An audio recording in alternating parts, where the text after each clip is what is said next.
Hello everyone, welcome to Ask Auntie L, where I answer your questions, concerns, and or give advice. I didn't receive any questions again this week. However, I wanted to take a moment and do another advice segment, or I don't really know if it's an advice segment, but it's something I feel like needs to be addressed.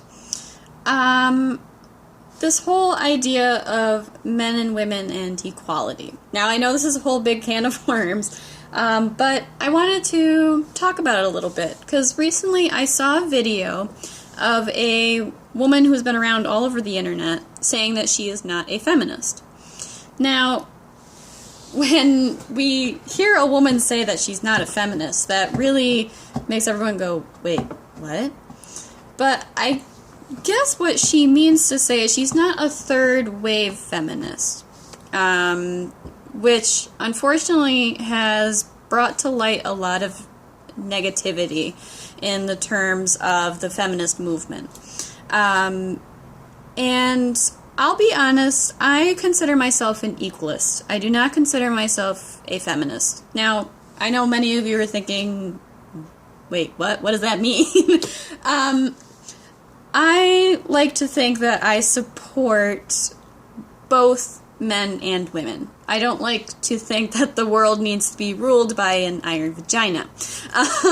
Now, what I mean by that is I don't think that women need to reverse the role of being on top of the world, though we run the world. Beyonce. That's an old song, old reference. But I like to think that equality is standing on equal ground, that they should be supportive of one another, you know, men and women. There is such a thing, shocker, news update, there is such a thing as sexism towards men, which, I'll be honest, I have witnessed, and it always makes me feel that, well, this is going back to the whole idea of, what's his name? Uno Momento. Look. This wonderful book that I read in college called Pedagogy of the Oppressed by Paulo Freire. What he talks about in that book is essentially the main idea that I got out of it. I read a lot of books in college. The main idea out of that book is the oppressed have the job of showing the oppressors that they are being oppressors. And once they are free of becoming oppressed, because the oppressors are equally oppressing themselves through oppressing others. How many times can I say oppressing? But it's this vicious cycle that society goes through, unfortunately. The idea that once the oppressed are freed from their current state and they feel the need to oppress their former oppressors, which I see right now in the sense of third-wave feminism, where they feel that, oh, men need to step aside, it's the women's turn to rule the world, which I understand. We need more female political leaders, we need more females in the video game industry, all that. Not going to get into Gamergate or any of that stuff. But I feel like men and women need to strive to fight for the same issues on both sides of the fence. You know, the video that I watched recently of the woman that says she's not a feminist, I can't remember her name, unfortunately, she says there are issues such as male rape in prisons that are not being addressed. There are instances of male custody of kids in the courtroom where fathers who are significantly better parents than the mother are not gaining custody of the children, which I work in a Head Start program, and fortunately, the fathers that are much better parents than the mothers, they do gain custody of their kids. So in my personal experience, I've not seen that, but I understand it's like, oh, the child needs to stay with the mother. Well, if the mother's not being a good mother, then it needs to be with a more stable home environment, which could be provided with the father and his girlfriend, or maybe it's a single dad. Now, another thing, too, like I mentioned, the whole idea of male rape and sexual harassment with men. What's your first reaction when you hear that? Take time to pause. What is normally your first reaction when you hear like a man getting sexually harassed or raped? Your instinct is either to laugh at him or be like, oh, man up. No, you need to be supportive of him and this instance that he's going through. Now, I know the whole argument of biologically, men have an easier time of being aroused.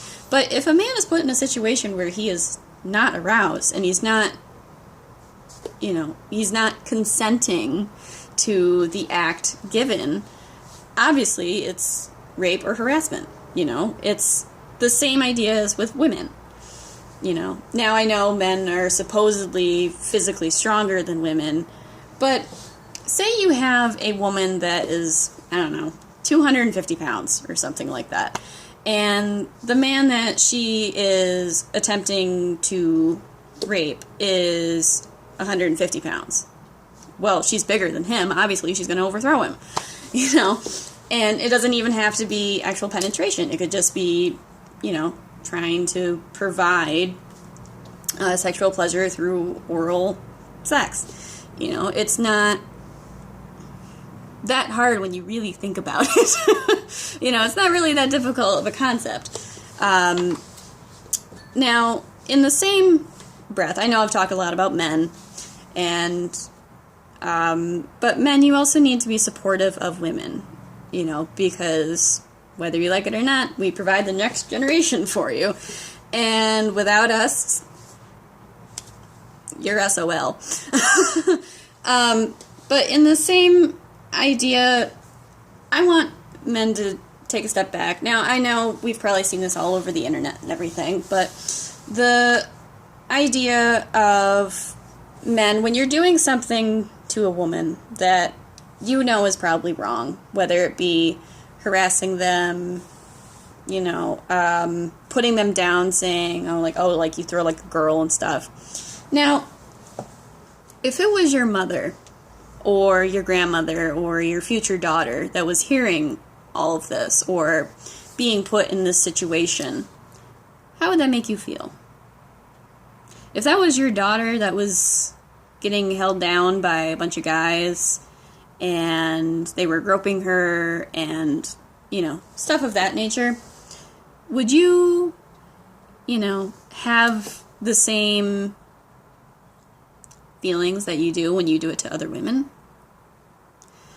There's give and take, and we have to be supportive of one another, because without men and women in this world, then we have no world. So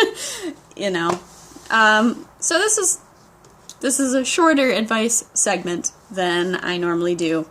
But I just want to say that men and women finding one another is a blessing. And we have to work together. Listen, we have to work together to make sure that this world is good enough for the next generation. And the next generation after that, and so on and so forth. Just like our, fathers and mothers and, grandmothers and grandfathers and ancestors and all of that. Tony, what are you doing, goofy boy? Alright, my other cat is trying to get in the video too. But without one another, we don't have anything. Now, I just wanted to get that off my chest a little bit. Because it frustrates me when there are so many clashing back and forth, and there's so much negativity nowadays, especially with how accessible, the world is on the internet now. It's, pardon my language, but it seems like one big pissing contest. Everyone's trying to be on top, and yeah, it's a good thing to strive for, but, you know, we need to work together. That's how our ancestors survived. They worked together to survive and get food and, you know, get away from bears and lions and tigers, oh my, all that fun stuff. You know, we are naturally a group of creatures that need to work together to survive. And without being together and without working for equality and standing on the same ground, then, you know, we're going to have a rough go at it. Let's put it that way. Yeah, so, whew, got that off my chest. Alright, well, that's all I have today for Ask Auntie Elle. Be sure to subscribe to my channel. Click that red button below. I know you want to.